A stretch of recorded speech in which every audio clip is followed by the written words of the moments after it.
Okay, we're going to do a Victor Pasmore print, and I'm laughing because this is a shocker to describe.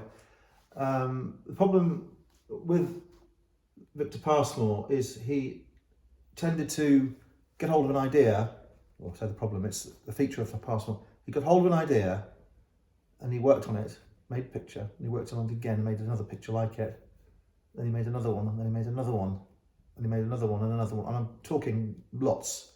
They're not the same, but they're so close to each other. It's really hard. Even I sell pictures. I find it really hard to differentiate them. And you'll notice in England when you're buying them, if you're buying them in England, many of the vendors are very careful with their descriptions. They trim the description down because they don't want to get into trouble for describing it as the wrong one.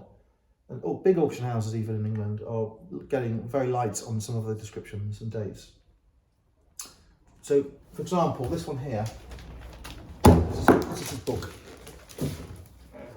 You'd think, oh, it's that one. It's not that one. It's different colours. And then, of course, you go further into the book.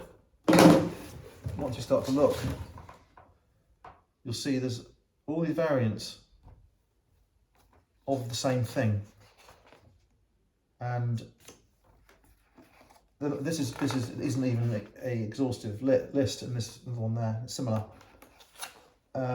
It is so, another one, it's not the same, but it's similar. So you've got to really watch what you're doing with this stuff. It's very difficult to keep track of. And I'm not an expert on Pasmore, but only a real expert on Pasmore will know how to navigate these pictures. And will have even the most basic understanding of what was going on, and the time span as well, because he did go back to things much later on and do them again and reissue things with just slight modifications. So as long as you're aware that's what he did, it helps you. It wouldn't be nice to get one and then find out afterwards that there are so many variants of a similar nature. So we've got a print here. It is points of contact. There are, I believe it is number 30 points of contact, and there are more than 30. If you go on the web, you'll see that there are hundreds of variants, and even some of the identical ones have different titles and different descriptions, so it's really difficult. It doesn't really matter to me what it is anyway, because at the end of the day, it is a Pasmore print. And I'll tell you what we've got. We've got a Pasmore print. It is a colour print. It is signed in pencil, VP 79, and it is numbered 36 of 70. It's a good quality print on a lovely fibrous piece of paper. It's in a frame which will keep it clean and flat and safe.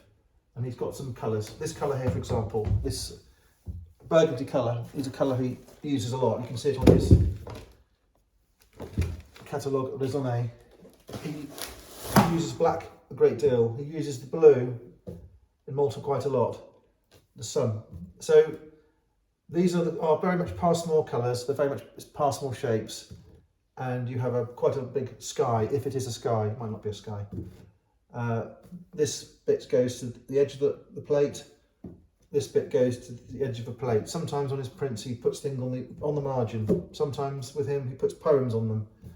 So there's a wide choice of things from this artist. The paintings have a texture which you don't get in the prints really. The paintings have much more texture than you would think looking at photographs of them.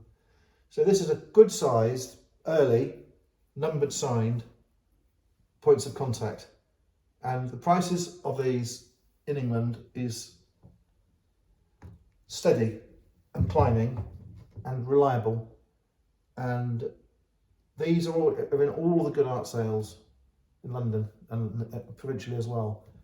It's considered a good lot. You have a Pasmore in your sale, you've got a good item, and they're in some of the best houses in England, they're in some of the best museums in England, and institutions own them as well. It's a similar story in Malta, where of course the museum has a room full of them, and there is a separate foundation full to the brim with Pasmore things. Okay, thanks for looking.